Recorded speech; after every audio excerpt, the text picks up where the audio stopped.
This is the Late Round Podcast with your host, JJ Zacharisa.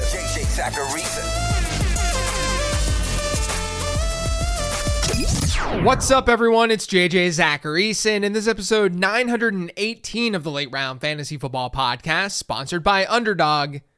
Thanks for tuning in. If you haven't done it yet, you should check out what's going on over at Underdog. Fantasy football draft season may be over, but it's not over on Underdog. You can draft teams each week over there based on the slate of games, and those drafts are for all sorts of price points in all different sizes. There's also Pick'em and Champions mode that you can dig into as well. If you want to get in on the action, just head to UnderdogFantasy.com and go sign up. And when you sign up, use promo code LATEROUND.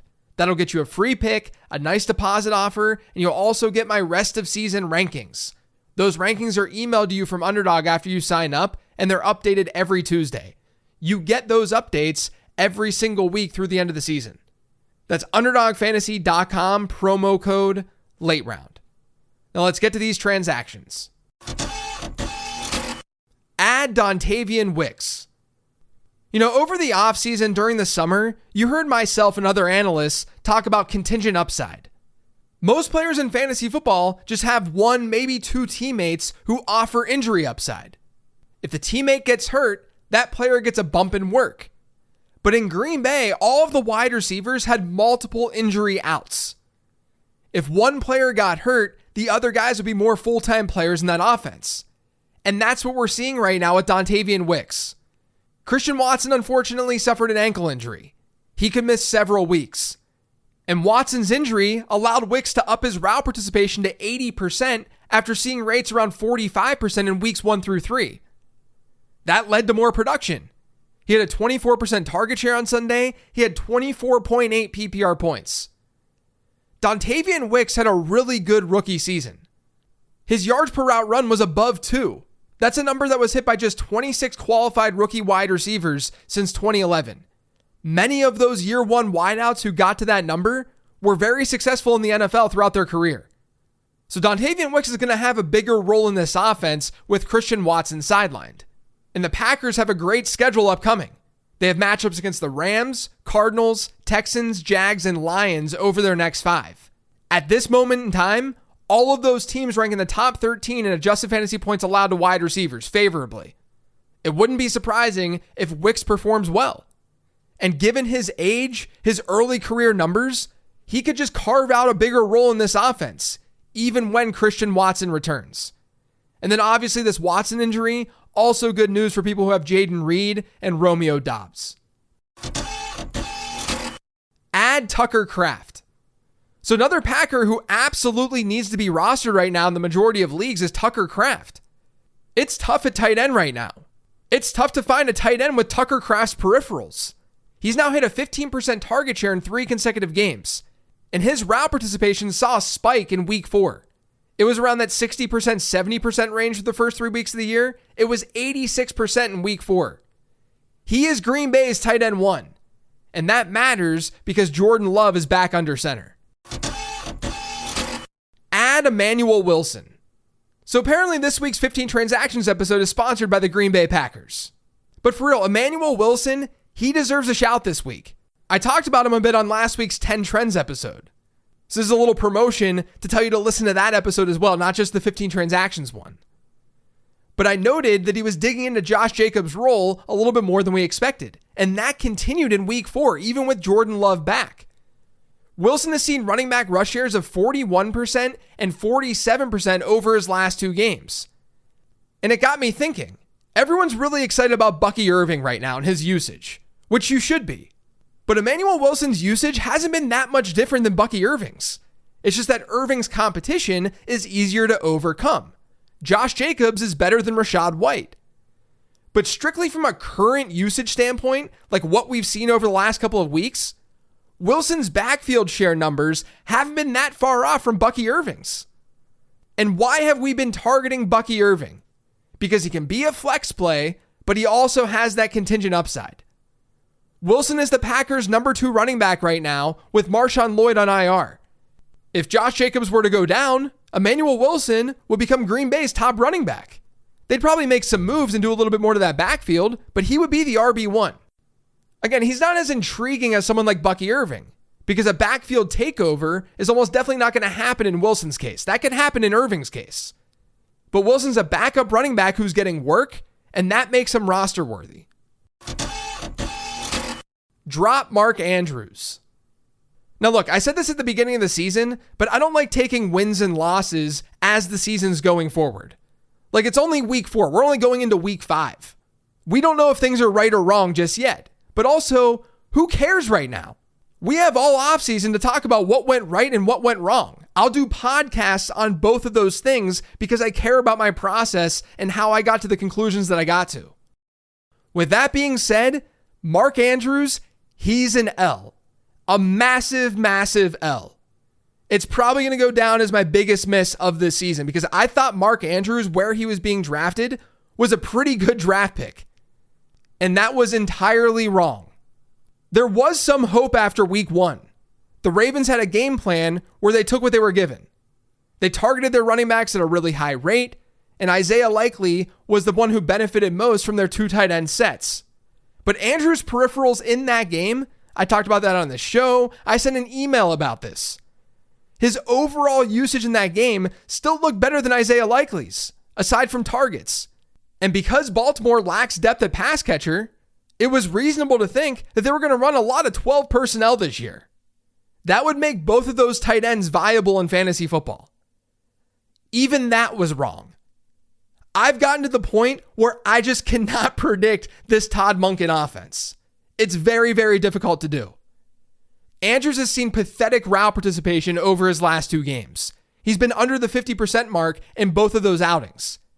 He's only fallen below that mark throughout his career when he's been injured. Now here's the thing. Game script has definitely played a role here.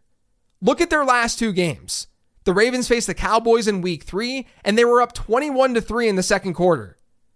The Cowboys have also been beatable on the ground. Baltimore went with a run-heavy approach. Then look at what happened on Sunday night. It was the exact same story. Second quarter, Baltimore's up 21-3. Buffalo is another team that you can run on. They're the 3rd worst team in expected points added per rush allowed. So it was another Derrick Henry focused plan. That meant less Mark Andrews. So because of that, because of the game script stuff and deeper formats, I do think that Andrews is still someone that you want on your bench because the tight end landscape is really bad. I think that there are going to be games where Mark Andrews is fine. It's just a matter of predictability. We're not going to know when Baltimore is going to blow out their opponent. We're not going to know when a game's going to be close. We can predict it or we can try to predict it, but it's not going to be easy. And that's a huge, huge problem for both Mark Andrews and Isaiah Likely, and Zay Flowers for that matter. Because it's clear that this Monken offense is not going to be very predictable week over week. I mean, Justice Hill was on my sleeper show last week. I mentioned him as a sleeper. I didn't think he was going to see a 33% target share. That's crazy. But in a 10-team league, some 12-team leagues, I do think at this point, you can drop Mark Andrews because he's basically a streamer. Buy A.J. Brown. There's a very real chance that whoever has A.J. Brown in your fantasy league, that they're struggling right now. He hasn't played since week 1, and the Eagles have their bye in week 5. So take advantage. Brown should be back after the bye, and Philadelphia wide receivers, their short-term schedule isn't amazing, but they have the 3rd best schedule by adjusted fantasy points allowed from now through the end of the fantasy season. Your league mate with Brown might be in a bad spot, so like I said, now is the time to take advantage. Add Trey Sermon. Jonathan Taylor suffered a mild high ankle sprain on Sunday against the Steelers. His availability is now up in the air. Next man up for Indianapolis, Trey Sermon. He carried the ball 5 times. He was not effective, but he did carry the ball 5 times against the Steelers in week 4. Now, Sermon's not some special running back, and it's no guarantee that he'd see a bell cow workload if Jonathan Taylor misses time. But the Colts do get a decent matchup in week 5 against the Jags. They're the 4th best opponent for running backs by adjusted fantasy points allowed. So at the very least, we should be adding Sermon off the waiver wire. Sell Xavier Worthy. With Rashee Rice out of the picture for Kansas City, someone's going to need to step up. And that someone might be Xavier Worthy, right? He could hypothetically be that guy. Look at all the other wide receivers on that roster and tell me which one you're going to get excited about. Worthy's the only one, and he scored well in my Zap model. Now, I would anticipate his target share rising a bit with Rashee Rice sidelined. But this isn't some simple replacement of Rice being out and Worthy just slotting in and seeing a massive target share. Rice was playing over 50% of his snaps from the slot, according to PFF. His average at the target was just 5.2 yards. Patrick Mahomes on the season has the lowest ADOT in the league. His rate of throwing at 20-plus air yards also the lowest in the league. Now, of course, this is partially driven by Rashee Rice himself. Having Rice out of the slot is going to lower that ADOT. But Worthy isn't all of a sudden going to play that role. And as a first-year player who's been used vertically so far, he's probably not going to start commanding like a 25% target share in this offense. Through the first month of the season, his target share has been about 13%. And Andy Reid sort of hinted at this on Monday. When asked about Worthy stepping up in Rashee Rice's absence, Reid said, quote, "We'll see how he does. He doesn't have to be the only one. We've got a good group of guys there that we can utilize. We normally spread the ball around, and that's what we'll continue to strive to do." And shout out to Coach Speak Index for that clip. Worthy's the kind of player who may actually benefit from having a teammate like Rashee Rice. It allows him to be freer down the field, and we need those down the field targets, those down the field shots for Xavier Worthy to be a great fantasy asset, at least at this point in his career. The Chiefs could also go out and trade for a wide receiver. That was also reported on Monday. If that happens, the hope for a massive target share increase goes away a little bit for Xavier Worthy. The bottom line here is that Worthy's role should probably get a little bit better. But there may be managers out there who think that it's going to get a lot better. And while that is in his range of outcomes, I don't think it's probable. So I'd be open to at least testing the market this week. Add Kareem Hunt. This Chiefs backfield, it's going to be a headache all season more than likely. But in week 4, Kareem Hunt got a lot of work, so I got to call him out. Carson Steele fumbled early in that game. That probably played a role in Hunt seeing 2/3 of the team's running back rushes. And look, Hunt wasn't that bad. He had a 50% success rate. He led the backfield in snaps as well, but not by that much over Samaje Perine. And then as I mentioned last week, Clyde Edwards-Helaire is eligible to return in week 5. So we'll see if that happens. But regardless of that outcome, Hunt's week 4 usage means that he likely should be rostered in most leagues. It's just I do think that projecting and forecasting forward, things are going to be pretty messy with this backfield from here on out. Drop Zamir White. So look, I understand in some leagues, letting a running back who saw 17 rush attempts in week 4, letting him to the waiver wire might be a poor idea. But in plenty of leagues, I do think that Zamir White can be dropped. White has seen a decent chunk of that backfield this year, but nothing's come of it. He's yet to score 7 PPR points in a single game, and he's seen more than 2 targets just once.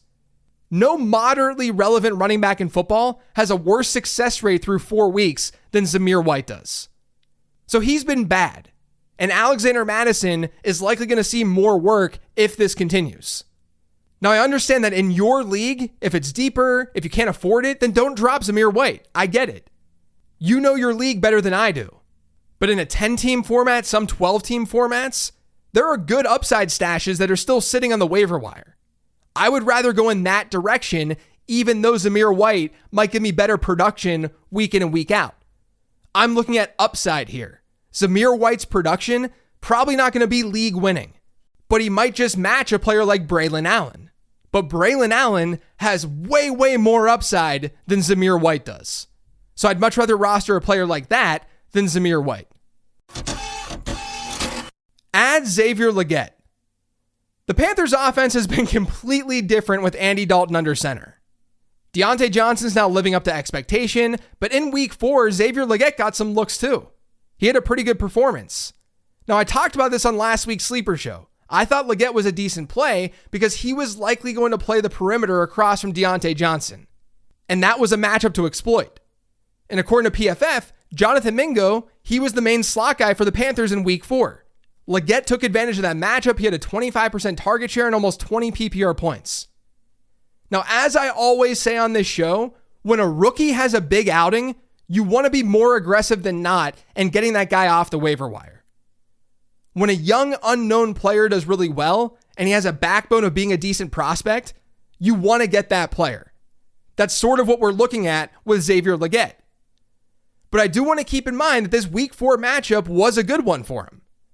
Things won't necessarily be as good in week 5 because they get Chicago. And Chicago's been the 3rd toughest matchup for wide receivers this year in adjusted fantasy points allowed. But regardless, you should be adding Leggett. Add Wan'Dale Robinson. So another player on the Sleeper Show last week was Wan'Dale Robinson. He had a good slot matchup against the Cowboys, and he took advantage. He had a 36.8% target share. He scored 18.1 PPR points. Wan'Dale Robinson has a top 15 target share at wide receiver this year. Now, he's not going to win you leagues with a 4.8 average depth of target. He's not in an offense like Kansas City's where that's going to fly. But with Malik Neighbors around, it's opening up a lot of space for Robinson to operate underneath and out of the slot. And that could help him maintain a strong target share in that offense. If he's going to be well above the 20% target share mark, then he should be rostered in almost every league. So go at him this week. Add Josh Downs. So one more player from last week's Sleeper Show, Josh Downs. He had a great matchup against Pittsburgh, and he came through. He scored 22.2 PPR points. He's now seen target shares of 27.8% and 32.1% over his 2 games this year. He has that slot role on lock. The bigger problem is opposite of Michael Pittman. Alec Pierce is trying to hold off Adonai Mitchell. But Downs' role is very real, and he's a really good player. Anyone with that kind of target share, let alone a talented player with that kind of target share, should not be left on the waiver wire. Buy Brian Thomas. Sometimes you have to buy high in fantasy football, and one of those instances might be with Brian Thomas. The Jags offense has not been great to start the year, but they've also faced a bottom 5 schedule for quarterbacks by adjusted fantasy points allowed, and they've gone up against the 3rd toughest wide receiver schedule. They've faced Miami, Cleveland, Buffalo, and Houston. Pre-Monday Night Football, 3 of those 4 teams rank as bottom 10 opponents for wide receivers. Again, that's by adjusted fantasy points allowed. Regardless of that, Brian Thomas has done quite well. He has a 21% target share that's solid, especially for a rookie wide receiver, and he's averaging 14.5 PPR points per game.